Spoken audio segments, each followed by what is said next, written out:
আমার রব, এই রবি আমার সব, দামে দামে তন মনে তারি অনুভব।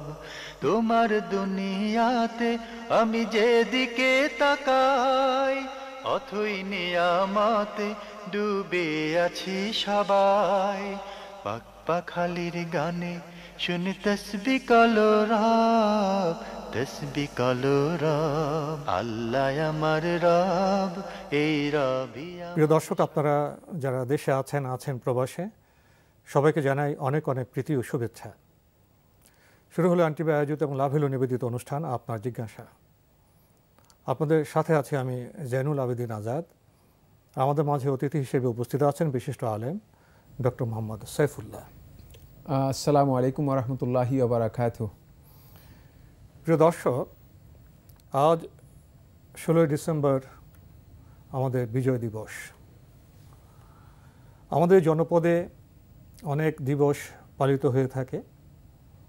ধর্মীয় দিবস আছে, সামাজিক দিবস আছে, রাষ্ট্রীয় দিবস আছে। এই দিবসগুলোর ভাব বিষয় একরকম নয়। আমরা অনেকেই এই দিবসগুলোর তাৎপর্য উপলব্ধি করতে পারি না। অনেক সময় কথাবার্তা বলতে গিয়ে, চিন্তা করতে গিয়ে আমরা মিশ্রণ ঘটিয়ে ফেলি, ফলে অনেক প্রশ্নের উদ্ভব হয়। আজকে আমরা এসব বিষয় নিয়ে কিছু কথা বলার চেষ্টা করব। যেমন আমাদের জনপদে অধিকাংশ মানুষ মুসলিম, তাদের জীবনযাপনে ঈদ চলে আসে। আমরা জানি আমাদের দুটি পবিত্র ঈদ আছে, ঈদুল ফিতর এবং ঈদুল আজহা। আমাদের এই যে ধর্মীয় দিবস অবশ্যই আনন্দের দিবস, ইবাদতের বিষয় সেখানে থাকে, এর বিষয় আশয় একরকম। আবার সামাজিক জীবনে কিছু সামাজিক বিষয় চলে আসে, সেসবের বিষয় আশয় তাৎপর্য অন্যরকম। আবার রাষ্ট্রের নাগরিক হিসেবে আমাদের জীবনে অনেকগুলো গুরুত্বপূর্ণ দিবস চলে আসে। অহংকারের বিজয় দিবস চলে আসে, আসে স্বাধীনতা দিবস, আসে বিজয় দিবস। আমরা আজকে এই 16 ডিসেম্বরে বিজয় দিবসের এই পাটাতনে দাঁড়িয়ে আমরা কি ভাবব, আমরা কি করব? নাগরিক হিসেবে তো আমাদের যেমন অধিকার আছে, তেমনি রাষ্ট্রের প্রতি আমাদের দায়িত্ব আছে। জাতির বিজয় কখন সম্পূর্ণ হবে? যখন আমরা বিজয়ের লক্ষ্য সম্পর্কে অনুধাবন করব, আমরা আমাদের কর্তব্যকে নির্ধারণ করতে পারব, ঐক্য সূত্রে আমরা আবদ্ধ হব, তখনই বোধহয় জাতি এগিয়ে যাবে এবং জাতির যে লক্ষ্য পরিপূর্ণ বিজয়, সেটা আমরা অর্জন করতে পারব। আমার এই যে ভূমিকার সূত্র ধরে আপনার কাছে জানতে চাইব, জনপদের মানুষ তো নাগরিক হিসেবে অনেক কাজ করে। আমাদের প্রিয় স্বদেশ বাংলাদেশ, আমরা এর উন্নতি চাইব, সমৃদ্ধি চাইব, আমরা চাইব বিশ্বের দরবারে যেন আমার এই প্রিয় স্বদেশ মাথা উঁচু করে দাঁড়াতে পারে, যেন আমরা এদেশের অহংকারী নাগরিক হতে পারি। এই প্রেক্ষাপটে বিজয় দিবসে বা বিজয়ের চেতনায় আমাদের কর্তব্য কর্ম কেমন হতে পারে? ধন্যবাদ আপনাকে। অত্যন্ত গুরুত্বপূর্ণ একটি বিষয়, সেটা হচ্ছে আপনি ভূমিকার মধ্যে আসলে যে বিষয়টি তুলে ধরেছেন সেটা খুবই গুরুত্বপূর্ণ। কিছু বিষয় আছে যেগুলো ইবাদতের সম্পৃক্ত বিষয়, ধর্মের সাথে সম্পৃক্ত বিষয়, যেগুলোকে ইসলাম পালন করতে আমাদেরকে বলেছে, আর সেগুলো আমরা পালন করে থাকি ইসলামের কারণেই। সেটার মধ্যে আমরা দেখতে পাই ইবাদত যেগুলো আছে, যে ইয়াদগুলো, আমাদের ঈদগুলো, ঈদুল আজহা বা ঈদুল ফিতর যেগুলো বলেছেন, কোনো সন্দেহ নেই এগুলো হচ্ছে ইবাদতের বিষয়। ইবাদতের বিষয় যেখানে আছে সেখানে সামান্যতম নিজের উদ্ভাবন, নিজের আবিষ্কার, নিজের সংযোজনের কোনো বিষয়, মন গড়া বিষয় সেখানে ঢোকানো যাবে না। রাসূল সাল্লাল্লাহু আলাইহি ওয়াসাল্লাম যে মানহাজ পদ্ধতি দিয়েছে সেটাকে অনুসরণ করতে হবে। সেখানে কোনোভাবেই নতুন জিনিস সংযোজন করাটাই হচ্ছে মূলত বিদআত এবং প্রত্যাখ্যাত, আল্লাহ এবং তার রাসূলের কাছে সেটা গ্রহণযোগ্য নয়। ঈমানদার ব্যক্তিগণ সেখানে সেই কাজে লিপ্ত হতে পারবে না। কিছু বিষয় রয়েছে সামাজিক, সোশ্যাল, কিছু বিষয় রয়েছে রাষ্ট্রীয়, কিছু বিষয় রয়েছে আন্তর্জাতিক বিষয়। মানে আন্তর্জাতিক অঙ্গনে এখন অনেকগুলো বিষয় এরকম রয়েছে, বিশ্ব পরিবেশ দিবস, হ্যাঁ, যে বিভিন্নভাবে মানে মানুষদেরকে সচেতন করার জন্য, মানে আন্তর্জাতিকভাবে মানুষদেরকে সচেতন করার জন্য, যাতে করে মানুষ নিজেদেরকে বিভিন্ন বিষয়ে মানে একটু সমৃদ্ধ করতে পারে, কল্যাণ কর্মে উদ্বুদ্ধ করার জন্য। এটাকে বলা হয় থাকে, মানে আরবিতে বলা হয় থাকে আত্মাতুইরু জাতি, যাতে করে তার মানে ব্যক্তি সত্তার একটা পরিবর্তন আনতে পারে, মানে অনুভূতিতে জাগ্রত, মানে কিছু অনুভূতি এবং চেতনার মধ্যে একটা পরিবর্তন সংশোধন আনতে পারে। এই জন্য বিভিন্ন ধরনের দিনগুলো বা দিবসগুলো পালন করা হয়, সচেতন করা যায়। হ্যাঁ, কিন্তু এই ক্ষেত্রে অনেক আলেম অথবা অনেক আমাদের বিজ্ঞ বন্ধুরা, অনেকের আসলে এই প্রজ্ঞা না থাকার কারণে যে এইটা কিন্তু ধর্মীয় বিষয় না, তারা মিশ্রণ করে ফেলে, ইবাদতের কোনো বিষয় না, এটাকে ইবাদতের সাথে নিয়ে গিয়ে তারা এটাকে সংযুক্ত করে দ্বন্দ্ব সৃষ্টি করেন, দ্বন্দ্ব তৈরি করেন এবং মনে করে থাকেন যে এটাও মনে হয় এক প্রকারের ইবাদত, আর এটা এই জন্য যেহেতু ইবাদতের মধ্যে নতুন আবিষ্কার, এই জন্য এটি বিদআত হয়ে গিয়েছে। নাউজুবিল্লাহ, না, এটি একেবারে ভুল একটা চিন্তার মধ্যে অন্তর্ভুক্ত। কোন একটা জাতি যখন তারা মানে তাদের একটা বড় ধরনের অর্জন, অ্যাচিভমেন্ট হয়েছে, স্বাধীনতা, জাতির বড় অর্জন, হ্যাঁ, বড় অর্জন, স্বাধীনতা যুদ্ধে বিজয় এবং একটা বড় অর্জন, হ্যাঁ, এটি রাষ্ট্রীয়ভাবে এই মানে এই দিনটাকে মানে তাদের এই চেতনাটাকে মানে যাতে করে প্রজন্মের পর প্রজন্ম এটাকে উপলব্ধি করতে পারে এবং এর গুরুত্ব মানে জানতে পারে, এই জন্য তাদের চেতনাটা তুলে ধরার জন্য হয়তো জাতীয় পর্যায়ে অথবা রাষ্ট্রীয় পর্যায়ে মানে এ ধরনের কোনো দিবসকে মানে মানে পালন করা হয়ে থাকে। সেটা শুধুমাত্র আনুষ্ঠানিকতা, সেটা ইবাদতের কোনো সাবজেক্টই নয়। এই আনুষ্ঠানিকতার বিষয়ে আপনি যে কথাটি বলেছেন সেটা হচ্ছে একজন নাগরিকের গুরুত্বপূর্ণ দুটি কাজ রয়েছে। প্রথম যে বিষয়টি সেটা হলো এই নাগরিক মানে কোনো রাষ্ট্রে যদি কোনো ব্যক্তি মানে নাগরিক হিসেবে থাকে, সেখানে রাষ্ট্রের যে শৃঙ্খলা আছে, মানে শৃঙ্খলার প্রতি পূর্ণ আনুগত্য নাগরিকের জন্য একটা অপরিহার্য বিষয়। সেক্ষেত্রে নাগরিকদের মানে কোনোভাবেই বিশৃঙ্খলার পথ এবং পন্থার অনুসরণ করা তাদের জন্য উচিত নয়। তাহলে এই দেশের মানে উন্নয়ন, মানে এদেশের সমৃদ্ধি অথবা নাগরিকদের সমৃদ্ধি, জাতীয় ঐক্য মানে ইত্যাদি সব কিছুই নষ্ট হবে, বিনষ্ট হবে, ক্ষতিগ্রস্ত হবে এবং মানুষ সেখানে সত্যিকার মানুষের যে অধিকার রয়েছে সে অধিকার কিন্তু লাভ করতে পারবে না, কারণ অধিকারের সাথে সবাই সংশ্লিষ্ট এবং রাষ্ট্র যেভাবে একটা মানে সংশ্লিষ্টতা, রাষ্ট্রের সংশ্লিষ্টতা রয়েছে, সরকারের সংশ্লিষ্টতা রয়েছে, তার সাথে নাগরিকদের সংশ্লিষ্টতা রয়েছে। তাই সেক্ষেত্রে শৃঙ্খলাটি খুবই গুরুত্বপূর্ণ বিষয়। তাহলে আমাদের জাতীয় উন্নয়নের লক্ষ্যে, সমৃদ্ধির লক্ষ্যে আমাদের ঐক্য চেতনায় থাকতে হবে। দ্বিতীয় নম্বর যে পয়েন্টটি আমরা বলবো সেটা হচ্ছে অত্যন্ত গুরুত্বপূর্ণ বিষয়, সেটা হলো ওই জনপদের জন্য, ওই রাষ্ট্রের জন্য তাদের মৌলিক একটা আন্তরিকতা থাকতে হবে, নাহলে কাজ করতে পারবেন না আপনি। যদি আপনার মানে ঘৃণা আপনার মানে থাকে আপনার জনপদের জন্য, আমার দেশপ্রেম থাকতে হবে, দেশের প্রতি ভালোবাসা থাকতে হবে, দেশের মানুষের প্রতি ভালোবাসা থাকতে হবে, আন্তরিকতা যদি না থাকে, মানে সেই ইচ্ছা যদি মনের মধ্যে না থাকে, সেই অনুরাগ যদি না থাকে, তাহলে আপনি আসলে মানে সেটা আপনার সেভাবে কাজ করতে পারবেন না। প্রসঙ্গত এখানে আরেকটি বিষয় আপনার সামনে পেশ করতে চাই। আমরা তো প্রিয় জন্মভূমি বাংলাদেশের স্বাধীন নাগরিক হিসেবে আমরা নিজেদের উন্নত জীবন চাই। আমরা চাই বাংলাদেশের পতাকা সব ক্ষেত্রে বিজয়ের আলোকে উড্ডয়ন করুক, সেটা শিল্প হোক, কৃষিতে হোক, সেটা খেলাধুলায় হোক, সেটা বিজ্ঞান গবেষণায় হোক। তো আমাদের যে আকাঙ্ক্ষা, অর্থাৎ আমাদের যে বিজয়ের আকাঙ্ক্ষা, বিচিত্র সম্পর্ক সূত্রে বর্তমান সভ্যতায়, এই বিজয়ের আকাঙ্ক্ষা, বিজয়ের স্বপ্ন তো একটি ভালো বিষয়, ইতিবাচক বিষয়। আরেকটি বাস্তবতা হলো বিশ্ব পরিবেশে বিজয়ী হতে হলে সেখানে প্রতিযোগিতা আসবে, কম্পিটিশন হবে।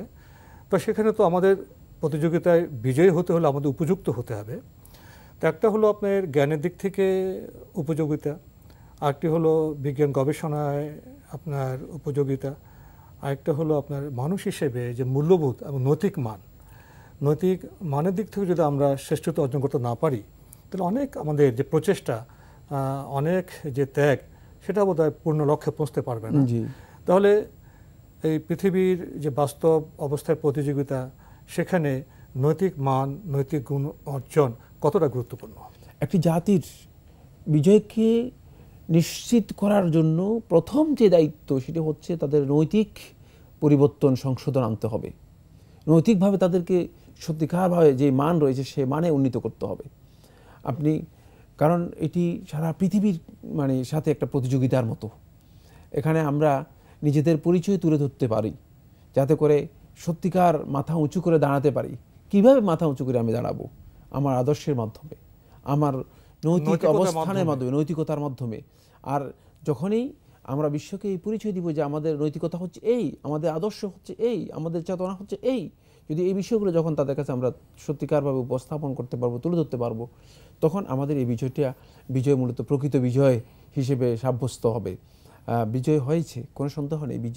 বিজয় দিবস আমরা পালন করছি। আমরা আমাদের ভৌগোলিক বিজয় হয়েছে, আমরা দেশ অর্জন করেছি, আমরা স্বাধীন পতাকা পেয়েছি, আমরা অর্থনৈতিক দিক থেকে আমরা এগিয়ে যাচ্ছি। তো আমাদের কিন্তু আরো তো অনেক বিষয় রয়েছে, যে আরো যে সমস্ত দিকগুলো আমাদের রয়েছে সেগুলোতে আমাদেরকে অবশ্যই এগিয়ে যেতে হবে। এবং এগিয়ে যাওয়ার জন্য আমাদের সবাই, সেখানে সরকার, রাষ্ট্রযন্ত্রের সাথে জড়িত যারা আছেন, তারা সবাইকের জন্য নিজেদের যত প্রচেষ্টা আছে সেই প্রচেষ্টা দিয়ে কাজ করে যেতে হবে।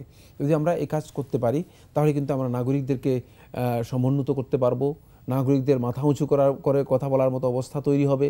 কিন্তু যদি সেই কাজটুকু আমরা করতে না পারি তাহলে আমাদের নাগরিকরা সত্যিকার অর্থে মানে নিজেদের পরিচয় দিতেও অনেক সময় হীনমন্যতার মধ্যে ভুগবে। এ প্রসঙ্গে একটি বিষয় আপনার সামনে পেশ করতে চাই। আমরা জাতির বিজয় চাই, বিশ্ব সভায় বাংলাদেশের পতাকা উড্ডীন হবে গৌরবে, এটা আমাদের আকাঙ্ক্ষার বিষয়। আরেকটি হলো বিজয় সবার দ্বারে পৌঁছে দেওয়া। জি, দেশ তো আসলে শুধু মাটি বা ভূমি নিয়ে নয়, দেশ আসলে মানুষকে নিয়ে। বাংলাদেশের যে 16 কোটি বা এর যাতে বেশি যে জনগণ আছে, বিজয়ের যে ফসল, বিজয়ের যে সম্পদ এবং মানুষের যে মৌলিক অধিকার যদি বাংলাদেশের প্রতিটি ঘরে ঘরে আমরা পৌঁছে দিতে পারি, তখন বোধহয় আমাদের বিজয়টা পূর্ণাঙ্গ হবে। তো প্রতিটি ঘরে যদি আমরা বিজয়ের যে সম্পদ বলি, বিজয়ের যে অর্জন বলি, সেটা পৌঁছাতে চাই, তাহলে সেখানে তো আপনার দুর্নীতিমুক্ত হতে হবে, আমাদের নৈতিকতায় সমৃদ্ধ হতে হবে, কেয়ারিং যে সোসাইটির আপনার কথা বলি, দরদি সমাজের কথা বলি, সেই নৈতিকতা আমাদের পুষ্ট হতে হবে। দেখা যায় অনেক ক্ষেত্রেই দুঃখজনকভাবে যে সাধারণ দরিদ্র মানুষের জন্য যে বিষয়গুলো রাষ্ট্র বন্টন করে, সেটা সার হতে পারে, সেটা কৃষকের জন্য কিছু অনুদান হতে পারে, বা রাস্তাঘাটে অর্থ হতে পারে, সেটা জনগণের দোরগোড়ায় সবসময় সব ক্ষেত্রে পরিপূর্ণ পৌঁছে না। সেখানে পথে বাধা হয় মানুষের দুর্নীতি, আর দুর্নীতির সাথে জড়িয়ে থাকে মানুষের নৈতিক যে অবক্ষয়।